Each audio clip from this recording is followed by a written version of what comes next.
지역 주민, 시민단체 공동 기자회견을 시작하겠습니다.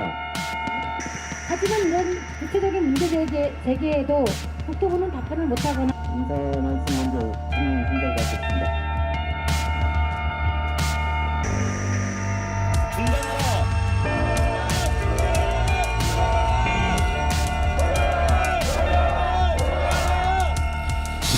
국토부의 기본계획 수립 용역 강행에 대한 지역주민 시민사회 공동기자회견문. 조작 부실 용역에 근거한 제2공항 기본계획 즉각 중단하라. 국토부는 신뢰성을 상실했다. 청와대는 사전 타당성 용역의 문제를 검증할 새로운 기구와 절차를 마련하라. 문재인 대통령 공약인 사업 추진의 절차적 투명성 확보와 지역 주민과의 상생 방안 마련을 지켜라. 국토교통부가 이미 지난해 12월 28일부터 제주 제2공항 계획 기본계획 수립 용역을 시작했음이 드러났다. 국토부는 지난 3일 사전 타당성 용역 재검증 용역진이 백지화할 만큼 큰 하자를 발견하지 못했다고 결론을 냈고, 제 공항 검토위원회에서 제기된 의문들에 대해 다 설명이 됐기 때문에 기본계획 수립에 들어간다고 밝혔다. 하지만 이는 사실이 아니다. 제2공항 성산후 반대 대책위와 국토부는 사전 타당성 재조사 결과에 따라서 기본계획 용역 추진 여부를 결정하기로 합의했었다. 양자는 사전 타당성 용역에 대해 검토위를 구성, 철저한 검증을 하기로 합의를 했다. 이에 쟁점들을 정리하는 과정에 있었는데 국토부가 일방적으로 종료시켜 사전 타당성 검증을 조직적으로 방해했다. 결국 용역이 부실 조작 사실에 대해 조직적으로 은폐한 범죄 행위에 해당한다. 사전 타당성 재조사 검토위원회가 가동이 된 지난 3개월은 그동안 의혹으로 떠돌던 문제들이 사실임이 확인된 시간이었다.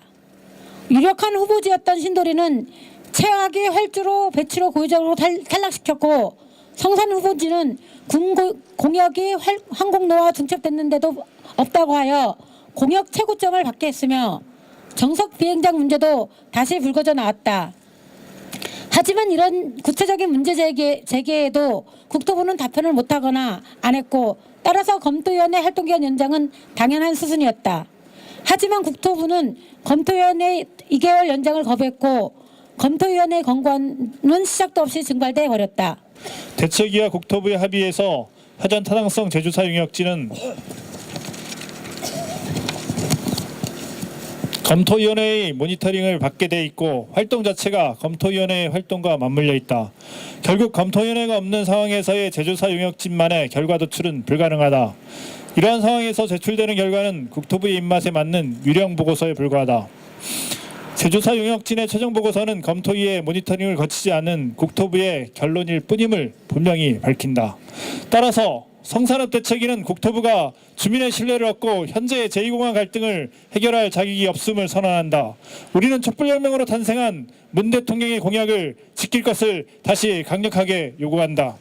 문 대통령의 공약이었던 사업 추진의 절차적 투명성 확보와 지역 주민과의 상생 방안 마련을 위해서 문제가 있음이 확인된 제2공항 사전 타당성 용역 문제를 검증할 객관적이고 공정한 새로운 절차를 위해 청와대가 직접 나설 것을 촉구한다. 이에 따라 국토부는 정당성 없는 기본계획 용역 진행을 즉각 중단해야 한다. 지역의 국회의원들도 국토부의 일방적 기본계획 추진에 강력히 항의하고 도민들의 의사를 반영하여 제2공항 일방 추진에 제동을 걸어야 한다. 원희룡 도지사도 국토부의 일방 추진에 대해 반대 의사를 공식적으로 보내 지역의 오랜 갈등을 해결하려는 의지를 보이는 것이 최소한의 도리다. 제주도에 역시 국토부의 일방 추진을 반대하는 결의안을 공식적으로 전달하고 지역 주민들의 의사를 반영할 수 있는 민주적 공론화의 장을 서둘러 마련해야 한다. 최근 지역 언론을 통해 확인된 도민들의 의견은 72%가 넘는 3분의 2가 제2공항 건설에 반대한다. 성산업 대책위와 범도민 행동은 도민의 뜻을 모아 끝까지 함께 싸울 것이다. 국토부의 막가파식 절차 강행에 맞서 모든 수단을 동원하여 전국의 시민단체와 더불어 민주적 절차를 무시한 국토부의 위법행위를 전국적으로 알려나갈 것이다. 2019년 1월 7일 제주 제2공항 성산업 반대 대책위원회, 제주 제2공항 반대 범도민 행동,